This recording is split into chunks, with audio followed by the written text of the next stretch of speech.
Ole, mana tua le aso le nei, o le aso le tātou lotu whawhatai le tua. Amen. This morning it's all about thanking God. It's our Thanksgiving service. Amen. Tātou mai e tātou te whawhatai ei le tua. Sa whengai tātou e kāle siama le tātou wana pongi whāsuruaso. Ua tuana i atu le nawa i aso sa te talai. Ya, ona o pona ia fo il tulanga pena I whamai. Na le mawhai e ona tala whātasi ui o lea via le tua.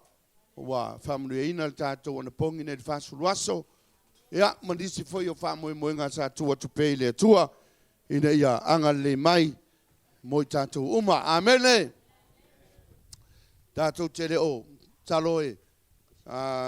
Leo te mamao taunu mai tātou mātua whalenganga o na loo anga iatu mo le tōsira fia.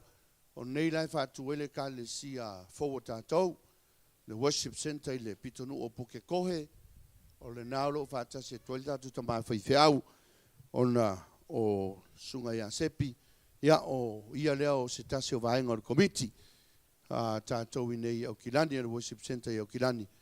Na lalo whātasi e tuai ma le sunga te fono, Pastor Leuli Eriko, e me te fōi ia o le sunga a Pastor Avele Tanielu. Saloe le o te mamaua e whapeo na taunu mai. Manao ia to e te aole nei ia taulai la wa ai I le theme po le aunga o le nei tai au. O le aunga o le lotu whawhitai le tua. Amene. Tātou o mai tātou te whawhitai le tua. E lese mea wātua a tātou mai nei e whai. Amene. Sa whata oto mai lawa wha moe moe le tātou e kālesia. O le aso le nei. Tātou te o mai o le tātou sauninga lotu. Tasi tātou lotu. Amene. Ea o le tātou lotu tātou te whawhitai le tua. O le upu le nei o le whawhitai. Whengata I ona, whai e nisi tangata. Amene. O le whawhitai e, pe e aunga tai si tangata e. E tau le upu le o le whawhitai. A le whawhitai o se upu, e whaailoa atu ai le malia o lo loto. Amene. O lotu statou usopalangi. Nea. Ja. O le whawhetai, o se upu e whaailoa atu ai, lo wamana ia ina. Se mea le leiwa whai e stangata ia te oe. Amene. O le whawhetai, o se upu e whaailoa atu ai, lo tali sapaia. O se mea le lei na whai e leisi tangata ia te oe. O le whawhetai voila. E whai loa atu ai lo whae a ea le tangata. Sa whai e se mea le lei mo oe. Amene. So, o le anganga le whawhetai. Po le tangata e tautalangia le upu whawhetai. E te tau ona ia whawhetai mai I lo loto. A olanga maria lo loko se mo whai mai se tangata ia te oe. O le ana kua inga whawhekai e whai ei. Imagine bea sau tangata mai a oe se ki o ta vale. Whapea mai ia. Ta vale lea mo oe maro wa inga. O le ana kua inga whawhetai te whai tangata. Sorry, se whawhekai ari. Thank you, bro. Thank you, sis. Is that how you express your heart of thanksgiving, heart of gratitude, because of someone else has given you a car key and saying, this is for you and your family? Is that how you say thanks? Oh, thank you, bro. Thank you, sis. O whawhetai e te taunga sau mai le loto ua whaamalie ina. So when someone give you a car key and say, this is for you and your family, e ka kaula, ngā sau mai lo loto ua malie, lau whaawatai. A malie la lo loto, e iai le whaatinonga o lau whaawatai. Ai se a, mafuanga, ua maua lau tāwale. Whaulono winga, a maua lau tāwale, wala kusisa pakusika ki o tāwale aoe, pe fau pele fau, a fuai a kusisa tāwale a ki oe, o se whaalolo mawalunga. Longo winga ea, e ki kei, e ke ofo, e malingi o loi mata, e tele manga ngana, you run out of words. No winga lar kua ka whawhekai kaunga e whai eisole. Nei lo prasa o kala e whai ako. Whawhekai ke lea. O le ise upo e wha leo ko le nganga whawhetai. Si le fia le atua le loto o malie. O toi la whawhetai ngaki whawhetai le tangata. Pe a whai e tangata se mea maa ngai a ki oe. Se mea nga makuai e le tadi tonu inga e ma whai o nga whai atu mo oe. Amene. Sa whurika ka whakau aku lau whanguingu. Lau Coca-Cola. Sa whaia. Sunga e lau maa. Uso. Wakulau. Vi drink lea. E leo se vi vai di mawanga. Vi vole le energy drink. Ja, o ga ko ia. So se fa kai auso. Fa kai auso. Ah, so fa kai brother. E fuala wa ftai. Le fai lo ingo la wa ftai. Le ase me we maua. Ai e kakau o nga sau mai lo. Loto. So a lot of us, sometimes, a lot of people, they say thanks without meaning. Amen. Wa pesa me masangi. Pesa me masangi. Oh, sorry, se va kaya la zunga pasa bati. Mo masangi. It's like saying thanks. It's a normal routine. Is that something normal at all? Ah, yang mai ara me ai vai ku nga asole o ka se ke FC. Va serva kaya. Kai lava mo va. Pense me masangi. Ai wole sau mai le loto. Amen. Pala langa faftai ka nga sau mai ile loto. Ka ora ngel ka ora nga faftai ka kalo lo ni faftai le tua. Father, I thank you, Lord. Amen. Kako wol tusilia. Luka alam ta upue. Sumar fitu. Suela tusile Luka am ta upo sumar fitu. O sumar tasila fa upo taunga ta fa upo sumar iva. Ole. Tasi al tala ke mga may tato tala noai. Ya. Umalol tato launga. Luka sumarfitu. Ola afai tau mala fa posukasi sumareiva. Tumai lunga fa palangi fa molmole. Come with me to Luke chapter 17.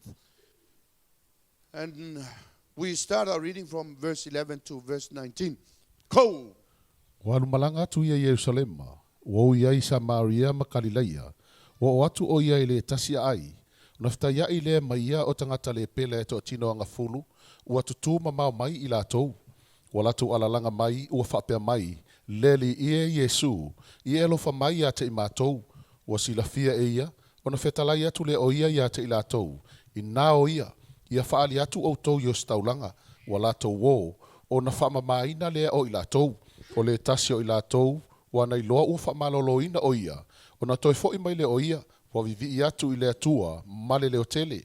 Ua whapa ufa o ia i o na vai. Ua whaafetai mai i a te ia. O le Samaria fo i o ia. O na whetalai atu leo Yesu. E le i whaamamaina i ele to atino anga fulu. A o i whea le to oiva. ua leiloa ea ni e toe fo'i mai e vivi atu I le atua, na o le nei tangata ese, ua whetalai atu o ia te ia, I nā tu lai ia, I nā alu, o lou whaatuatua, ua e mālolo ai, ua whesili mai ia te ia le au farisaio, pe o mai a whea le mālo le atua, ua tali atu o ia te ilatou, e le o mai le mālo le atua ma le vaai e mata, e le whaiane fo'i tangata whaauta, o I nei pe whaapea, o I la a wa whaauta, wa iai lava ia te outou le mālo le atua. Alo. Amene. Fulu le pela na wha malolo, no mai a Yesu e fia malolo. There were 10 lepers that came to Jesus, begging him to heal them. Amen. Ele fauva malolo inga Yesu le pela. Ai alu LUKA mta upe lima la fauva malolo inga Yesu le si le pela. Amen. Lono winga la, masalo le pela ia. Ai na fa longo I le fa malolongo Yesu le pela nga sa mta upe lima. O mai loa. Faile la tonu. E o e fatiltali Yesu. E o e sua Yesu. E o e fivaia Yesu. E o e valvalau ia Yesu. Se fa malolo la tau. Amen. Nga ufia vatu a oi se fa ke patasi oi singa maiata pu le pela. Ai alum ta upu, ai alu tu se le vitiko mai fai tau ai. O lova matala tala ina. Le tu maleanga le pela. O lova matala tala ina I foi le tu se le vitiko. Le tu maleanga tangata e fai ie ua mau ina mai le pela. Le pela o se mai e inosia. O le pela o se mai e le matua le tau loa. Amene.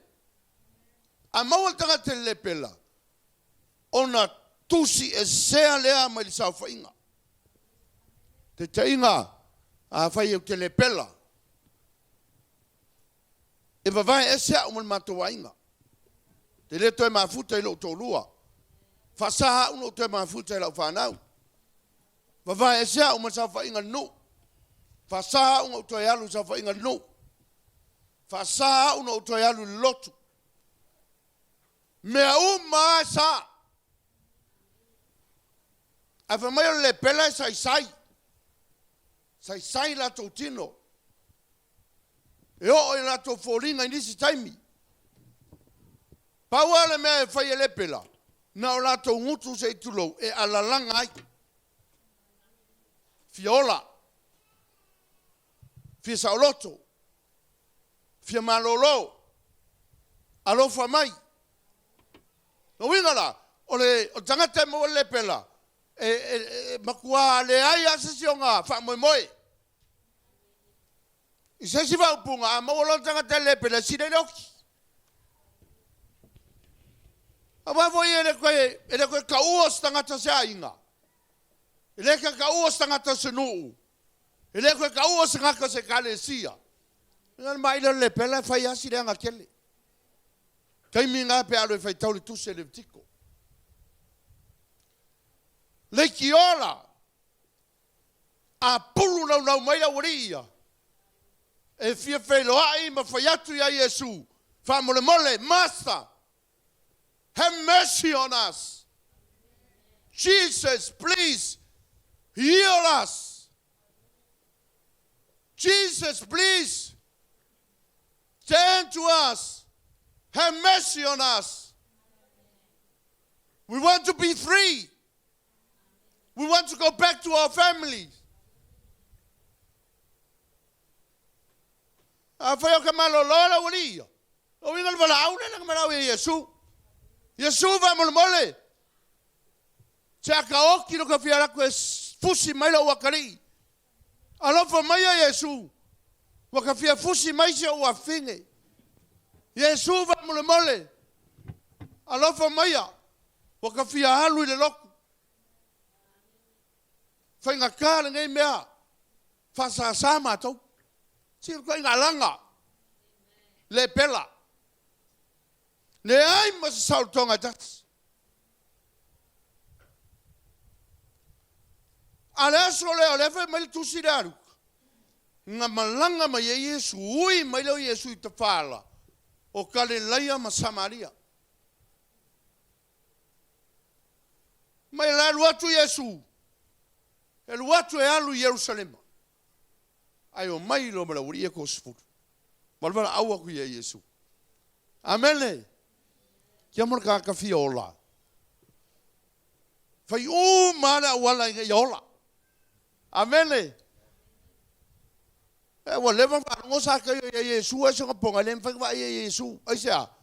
Popo. Amene. La sola ko sa Yesu. Mo leva fi va sa ka lem fa ngalu ya. Nanga la mai fa ta o mi tu tangata. Al wa kura sa ka yo popo va pea. O lem fa va Yesu ko kile ka umile luma. Ananga la fi va ai sa ka yo Yesu. So what he did? Maya kura ku masuka molo. Pe suka molo. O kaka fiola, kaka fia mo sa mea. O kaka mga o ya kau mena mga oai. Faya so sa wala. Pe arosa ka yo lunga kukula la. Lua la la ngau ke ya sa ka yo la pa u e fara o lo Jesus sa ka yo. Amen. O ma fo fau a sa me ngara mai ko sfulu le sa ngar ko kas. Ai a fai o le tu le maleanga fai tangata le pela. Longa wingala. Ele e ako kasi nga sa Yesu. Ele la kalaka ya Yesu. Longa winga mamao avala au me largo kas. E au ele la ngona Yesu. Amen. O malo la uri pa la ko ko va pe o mai ka ko kele. Kasi ar ka ko va o kele ki kilo mai Yesu. Amen. Haka nga po Yesu la sa vale ai ole. I la lo ku ole le. La lo ku fale la le moira. Pingaki. Ale ku ko kasi. Polo Yesu. E mo ia malo si lo kaleo e ka le la longa mai. Matching na pa ko se fulu o lo leo o le leo kele a pati. O leo kele aku le o leo kele ya leo kele la fa kele ya fo leo kele aku mo va leo kele aku sfulu mako leo vala au ola se va fa pe Yesu va quale longa me mako ko sfulu amen a machina ko nga leo le pe aku vakasi o leo se la fi yo le la mo vakasi leo ya se fulu o ngale oka male leo luse kengi va kasi sfulu le nga wako ngo le leva au mai kikilo le mai Yesu le kele papea lo winga la nga faisa ko lo ria mai ko sfulu inga ye fa ngo fia o nga la ngonga mai Yesu la ko tawa Yesu fa malolo Yesu va mo le lo fa mai mako ko fi fo yo mako ai fenga ka o kusi se mako ma Yesu o e fai lo to restaurant ko fo e fai lo ko a fe me ola ola wori o fai fiao a ke ya vai kunga mo mama ke ile se va wo sare se vai fai so lo bola mo le fa lo ki ngori sare o le ya kwa ki po unga sai ke kwa ofo.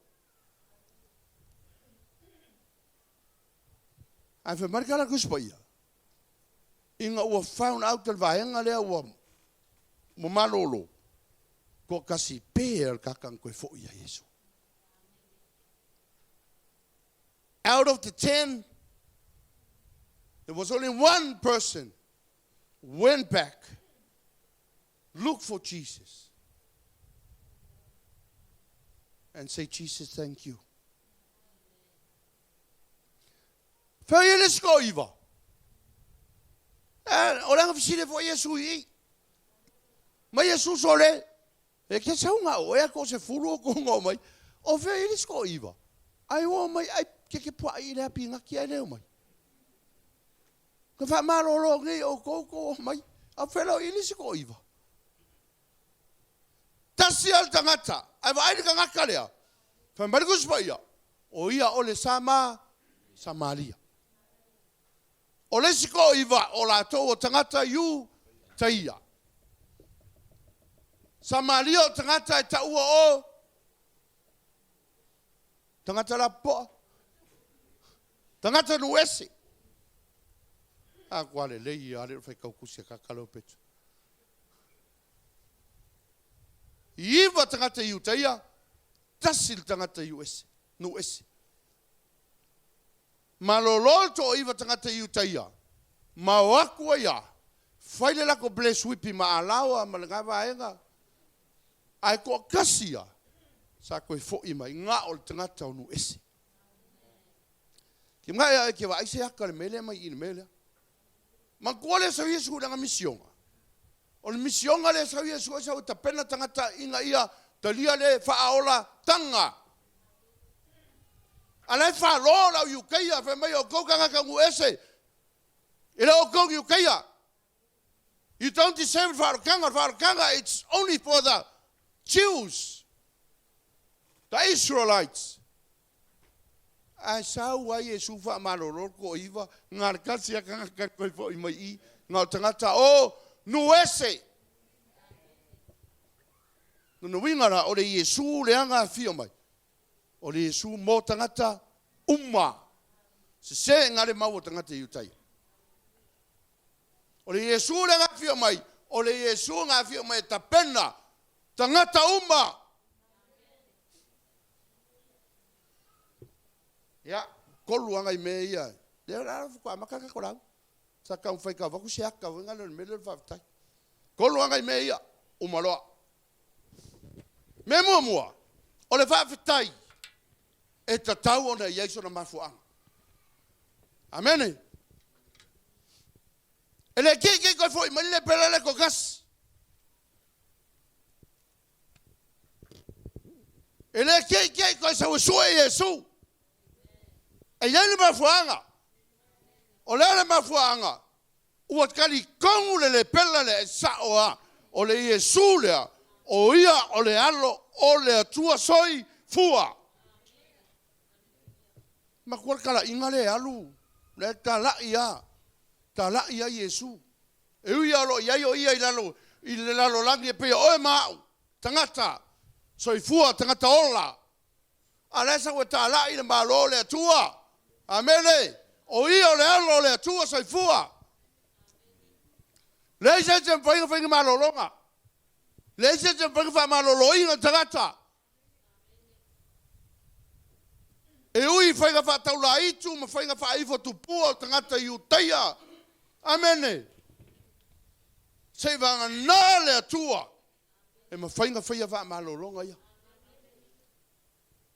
Na koe fōi mai rane le pela le tōtas, le Samalia le tōtas, sue Yesu, o ngā waia karikongu mongia, sa oa. O le alo o le atua sui fua tangata le. Sau e sue e mafua isia, sei koe whawhetai ai. Sei koe whaleoronga loto o mali. Sei whai loia Yesu. Lona loto amane ia ina o le ngāru wenga le leisa ia whaia. Le angai le tupilu mo matau Yesu. Le ai. Ese na whainga whai wha malolonga lea. Whai Yesu koe fo ira ia lea. Go back to the priest. Ai me maulai o. Kwa discover ila what happened wha malolonga. Amene. Ese foi a wala Yesu. Na mo ese va malolonga ma le pena mai va malolonga ma Yesu. Tulai. Avelo monga me malolo. Pupula. O lo fa kua. Amene we malolo ai. Instance. Ping ya ke minga happen. As fululea. Koe fa fo I Yesu. Amene. Ke non me ge ole. Fa malolonga. E yelo ngol wenga fai. E ila unga ruenga e fai. E le fa pe nga lo saua nga hepe fa malolonga hepe no. Nga koe fo'i a koe fai Yesu koe o. Sei tese Yesu ka ngaka ngai pengi la ko fa tutua.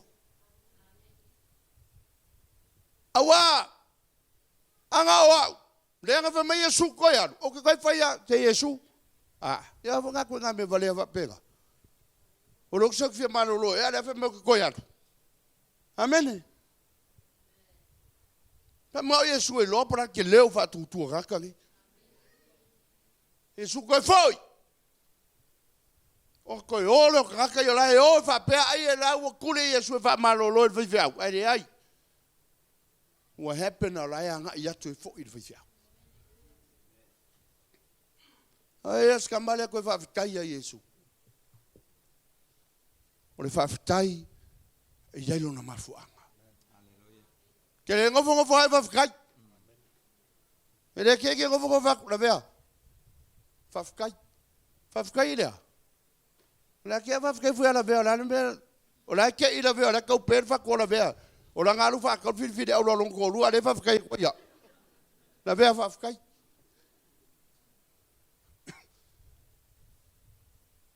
a sau Lavea fa ka mai sanga me alo fa manga ya o pese wati fa pea mo la ko Lavea fa kai kele amule waki amen. E le ka opera fa ko Lavea. Amen. E ia le mafuanga o ke fa fetai e uso ya Lavea. Ongo le mangi o la wati mai Lavea. Amen. Ko foi me le pere si fa kai ya Yesu. O yo le alo le tu se fua. O le tangata lea. Le sa fa pupula yo na mata. Amen. O le alo ko va ai longa ainga. A fa ye so ko to lua yo va fu na alo ko fusi lo to lua. A fai e sanga whangau o ia, la aru koe si ilonga tari, toi fusi ilonga fine. Ana mafuanga. Amene. Ke lea sa rukonga. Ana vai. Yesu se whawhekai a Yesu. Whawhekai kele Yesu. Aia, le la aru koe sa whai o sa whai nganungu. Na le koe iai se koe luaku e tuli e senga ia. Na le ko yai se te ro kwa pe ba yai le pela. Amen. Na langa sa we fa ta Yesu.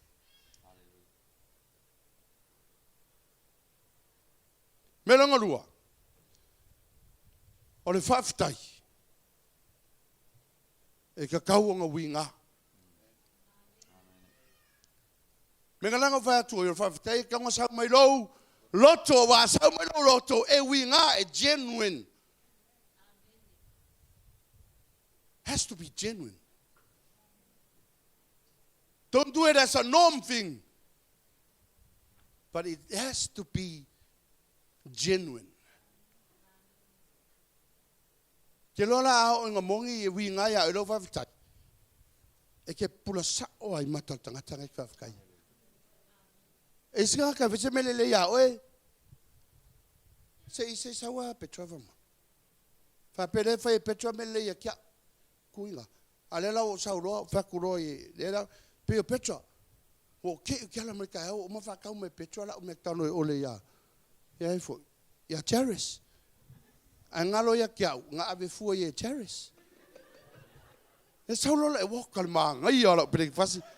Uma longa ai lo breakfast ko yo fia ke mo le o breakfast mangi va pe mai McDonald. Ara o so ka mai apeto. Ava pela e mongi e general of tai. Pa kala so ko vai pe mo ila va kai yo petrol so petrol fa ke kiria so le mori. Fa kai so le mo McDonald so fa kai so le mo McDonald. That's go mai ka e mo. E pepelo. E pesto. Ah. E fake. Ele mo para sabe menos. Eu queria ver que eu quero, mas tá no pé, uma lá. A pela não sabe a pessoa vai com uso. Thank you, brother. Vai ficar muito breakfast. God bless you also. So, let's go, Michael. It's genuine. Yeah. E kakauanga winga ia ki oela whaftai. Winga upu. A winga upu sa me lau loto.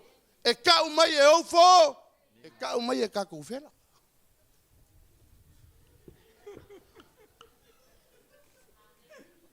Amen. Ele emo makasole pe winga u kala e fai. Esa que sa va kaya se me manga sa va mai pasta pat.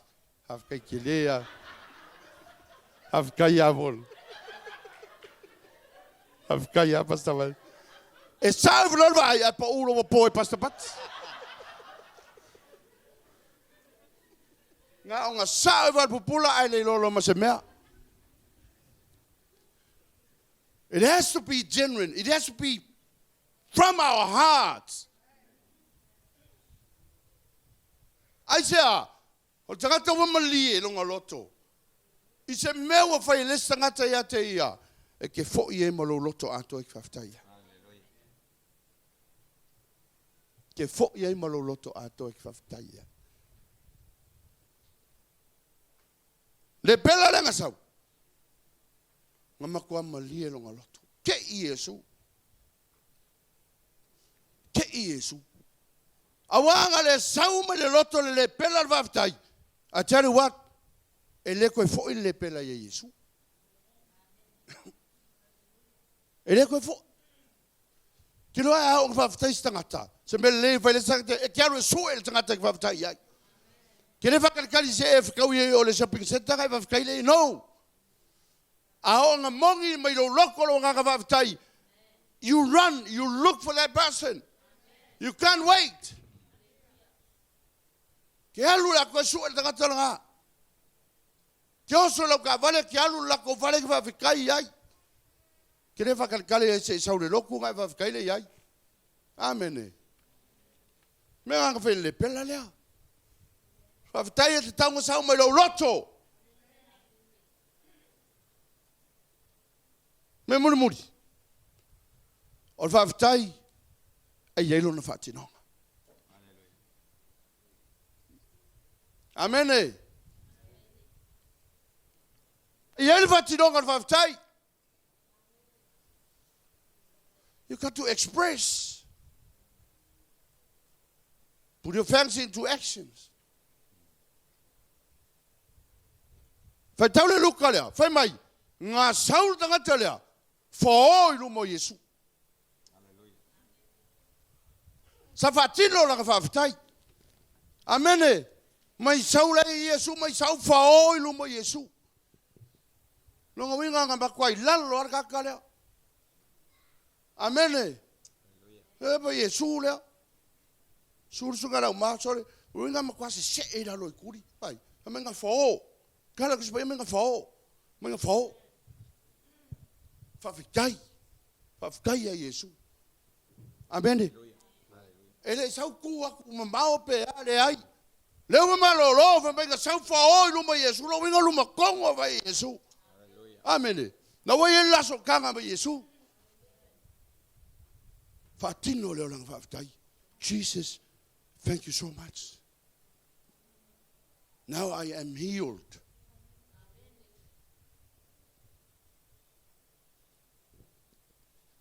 Tato wonga ile, salamo selam.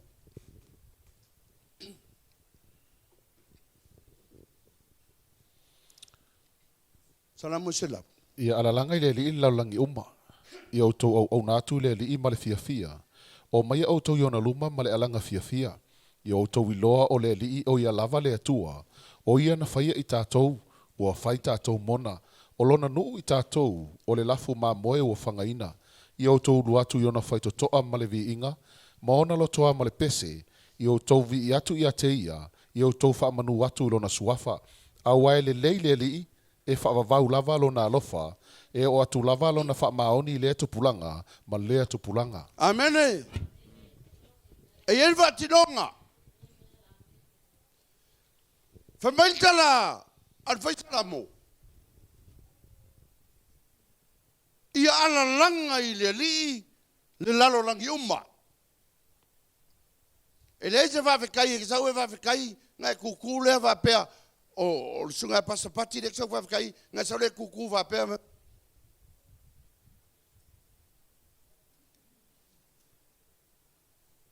le sa ka va pega lo nga winga ya e tautala e fa tino la va ftai e ke foifo e ke va kai e pole hase melelenga e faia e ke mauli malua I limo ka maloa amen sometimes you might have to fusi oe fa kai lava amen fa mai kala fa salamo ia ala langa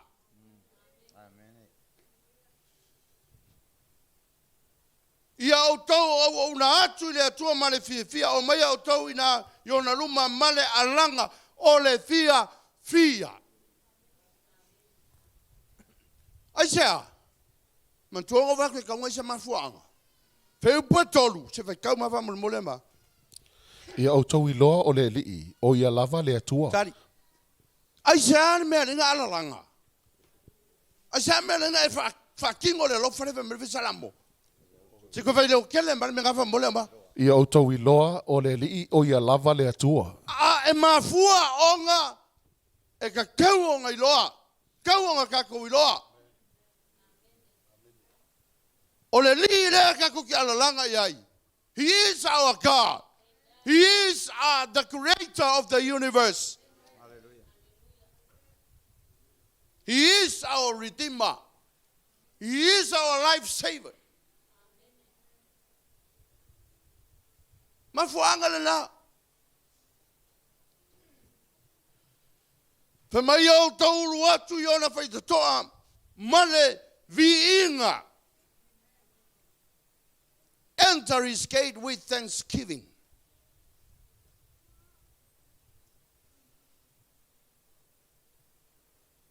Hei alu le spaya palangi mo le ola ka kumsing Salamo selau. Awa ko ke mo le ferka ko ngalwenga. Ai se suspe pala ki ga famlu bole salamo selau. Feu pe fa. Fata me lo atul. Ana va sa mole ife mai. Yo ulu atu yona fai to amale vi inga.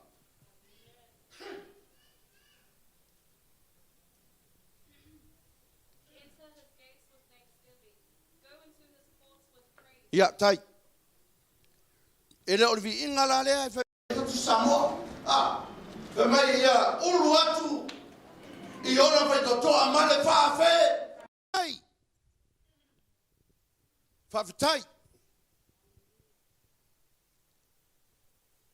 Samere nga ulu fe ko, samere fe salamo ulu fe ko ma fa tai. Le nga ole tua o me uma. Amen. Ole tua me uma. He poelima. Fe mai. Awa ele lei lava le li. E fa vavau lava lona a lofa. Mal fe salamo. Yo koma lalanga. A chame lenga lalanga. Fe poe fale o kele tu lava mole. Fe poelima. For the Lord is good. That's why we need to enter his gate with thanksgiving in our hearts. Why? Because he's our God and he is good. Amen. Ele ngata o yo le tua. Ale tua ele lei. Al fatti non ale nau le lofa. O le fafitai. Fa mai ala langa. O tato te nofo. Si o tato limba. Sing out loud. Fafitai le tua. Tato no nofo yei. O tato lava o tangata sa le pela. Te lo le ato le pela le au mai. O le tangata sa nofo I tanga sala. A o ino tato no nofo I tanga sala. ua tusi e sea tātou mai le no foanga o tangata paia, o tangata o le langi. Le iso tātou wawanoa. Tātou te le iei whatasi ma le atua i le tausawanga. Le iso tātou wawanoa, tātou te no nofo i le laulau whatasi. Ma le tamai ma moe a le atua. Aisea, tātou tangata angasala. Al whapeo ngau mai le pela ia Yesu. Whapena fo i tātou. Tasi a le tawami e tonuina i tātou. Tasi a le to e mau el tātou wawanoa i le saufa inga le nā. Ale au pa ia. I le langi. And this through Jesus Christ. Tātou lao tangata sa le pela si tu lolo tu pa ia. A ua whamamaina tātou le toto tamai mā moe. O tātou tangata na leilo loa. A ua maua i tātou. Ona o le toto ma le saili mai o Yesu Kiriso. Sa poki sa le tātou vai. A ua whapupulaina o tātou mata whaneanganga. Ono le manatu mai o le tātou atua ia te tātou. Whamai a. Whapea lava na alo whamai o le tua le nalorangi. Ia wina mai a Yesu Kiriso o lo na alo e totas. Ina ia le whano oe. Le whano au. Le whano tātou uma.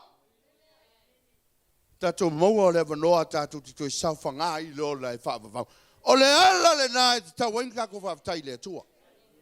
Ka le sia. Mena ngai tau ingsi si o lima. Mena ngai tau inga whatilo lau whawtai.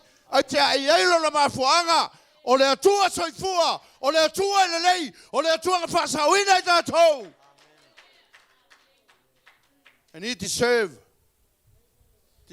lo tātou loto whawtai. O le ala ngai ka le sia. Hai sau e aveno whawtai le atua. E peo le aso le nei o le aso le tātou whawtai. E tatau na ui ngāra whawtai. Ai sea ono le mafuanga. O lo fai le tua soifua. Le ai seisi o tua le langi ma le lalo langi. Tasi pe le tua. Le tua lo tātou tapua iai. Jehovah. I am who I am. O le ola. He soifua pe lava e whawavau. Mera ngā ka le sia. Te tauanga whatino. Le tauanga tātou ngā whangafo. Kaunga kako tōtu tuli. E te tauanga si o tātou lima. E te tauanga malingi o tātou loimata. Awa o tātou manatu le oranga le hanga na tātou iai. Na tusi e se ai tātou. Na leu whasalo toina tātou e le tua. That's why we need to put our thanks into actions. Winga na tai au le nei. Kalesia. Mafaufaua o ia te oi. A le whara o mafaufaua o ia te au. Fia ni mele leo whaia le atua mo tā ua. Fia ni mele leo whaia le atua moe. Sa e tana vau na watu le atua, sa e tangi le atua i se uole lei, watu le atua ia te oi. Sa e tangi le atua se tōlua le lei, a watu le atua ia te oi. Sa e tangi le atua se whanau le lei, a watu le atua ia te oi. Te lela ngona ea ia lale nganga whaafitai le atua. Sai manao se fale, sai manao se tavale. Sai manao se wati talavou, sai manao se telefongi mangaia, sai manao se iPad, sai manao se MacBook. Watu mai le atua ia te oi, ea ratu i o matua, ea ratu tupe maua i o ngaruenga. La me telefa pea i tamaa. Whawhitai. O le mafuanga na ngai tauenga whawhitai. O le mea ngai tauenga wingara whawhitai. O le ala ngai le tauenga ngofongofora whawhitai. Ma Yesu o whio i el toiva. A whawhisini lea le atua e tātou tai au le nei. Kau ki o mai a ngai tangata e la ngona le nganga whawhitai le atua. O le whisini ngai le atua. O tau worship center, o wheo yelto o se lau auto. Ngā kosfulu ale wingala to whaftai e tia utai au lene. What about the rest?